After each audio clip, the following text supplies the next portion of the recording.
भाई सुबह के 3 बज रहे हैं। हम कर रहे हैं पैकिंग अभी केदारनाथ से वापस जाने की, क्योंकि अपने को जाना है बद्रीनाथ। करते हैं फटाफट pack. Hello everyone, welcome back to another video. तो गैस केदारनाथ से नीचे तो हम उतर चुके हैं। 2-2:30 बजे हमने सफ़र शुरू किया था, 3 बजे शायद। और आज का जो पड़ाव है वो डायरेक्ट बद्रीनाथ होने वाला है। वैसे तो लोग गुप्तकाशी में रुकते हैं जब नीचे उतरते हैं, लेकिन हमें आगे ही बढ़ना है इन खूबसूरत नज़ारों के साथ, क्योंकि टेंट वगैरह है तो हम रास्ते में कहीं भी सो सकते हैं, कोई प्रॉब्लम वाली बात नहीं है। और इन नज़ारों को हमने ऊपर जाते हुए तो नहीं देखा था, क्योंकि बहुत ज़्यादा उस टाइम पे अंधेरा हो चुका था जब हम ऊपर चढ़ रहे थे। ये प्यारे से झरने जिन्हें हम अभी रूबरू हो रहे हैं जिनसे। और हम लोगों ने टैक्सी ली थी जिसका हमने 50-50 रुपये फेयर दिया था पर पर्सन सोनप्रयाग के लिए, और वहीं पे हम लोगों की बाइक्स लगी थी।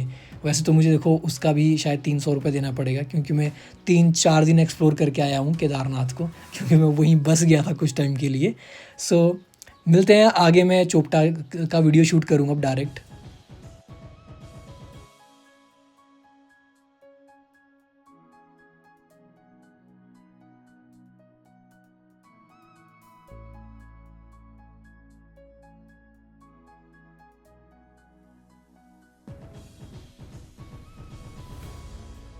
सच में वासुदेव की बनाई दुनिया बहुत खूबसूरत है, और साथ में ये भी कहूँगा कि होनी को कोई टाल नहीं सकता।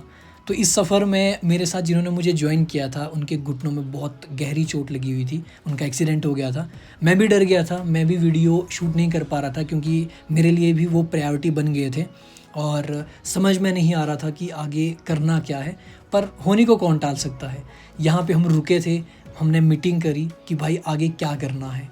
और भाई को शूट तो नहीं कर पाया मैं, क्योंकि प्रॉब्लम हो सकती थी। पर भाई के जज्बे ने बोला कि भाई यात्रा पूरी करनी ही करनी है। तो मैंने भी कह दिया, उनसे वादा कर लिया कि दोस्त मैं तेरे साथ हूँ, लेट्स गो। अभी हम ना पीपल कोटी के पीछे हैं और गंदे वाली बारिश हो रही है बाहर। बाइक हमने पार्किंग में लगाई थी जब खाना खा रहे थे, और इतनी गंदी बारिश होगी ना, सारा सामान भाई का तो गीला ही हो गया। जो दूसरा बंदा है मेरे साथ, ऊपर से थोड़ा सा चोटिल हो गया बंदा। अब देखते हैं क्या होता है थोड़ी देर में।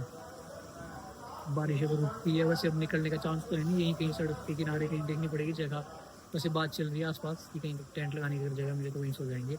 लाइट बार बार जा रही है, बाहर अंधेरा हो गया फिर से।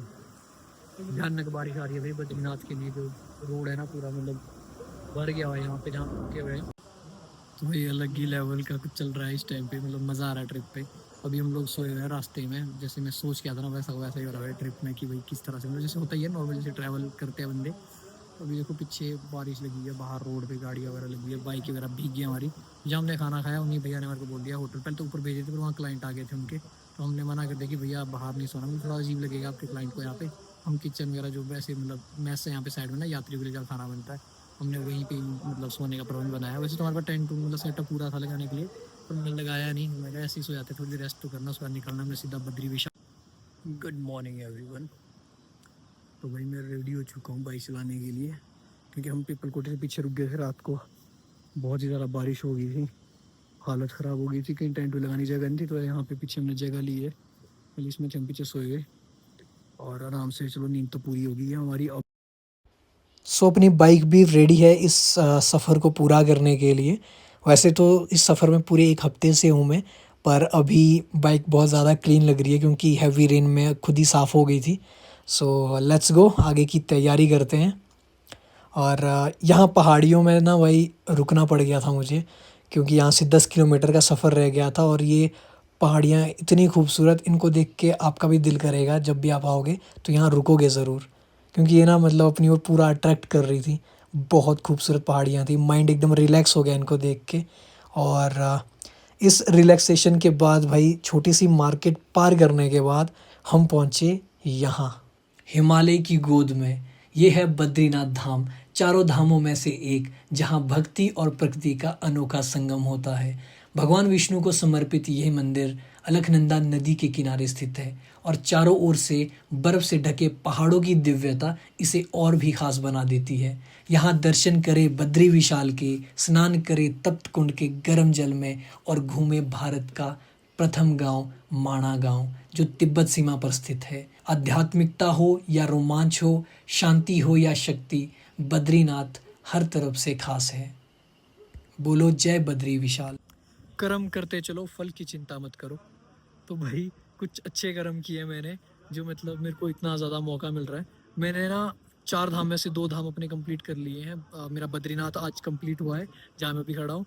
और जगन्नाथपुरी मैंने कुछ टाइम पहले जो कंप्लीट करा था। अब रह गया द्वारिकाधीश और रह गया रामेश्वरम।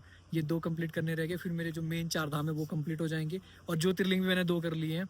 अब 2 करे हैं, बाकी के रह गए हैं, तो वो भी जल्दी ही हो जाएंगे। केदारनाथ भी पूरा किया है। बद्रीनाथ का जो मतलब ये सारा टूर था मेरा, जो ट्रैक था और कुछ मतलब स्ट्रेंजर्स के साथ रहना, स्ट्रेंजर्स से ही मतलब हर कहीं मतलब टेंट टूंट लगा के हम सो रहे थे, कहीं किसी से हेल्प मांग रहे थे, क्योंकि बारिश बहुत ज़्यादा चल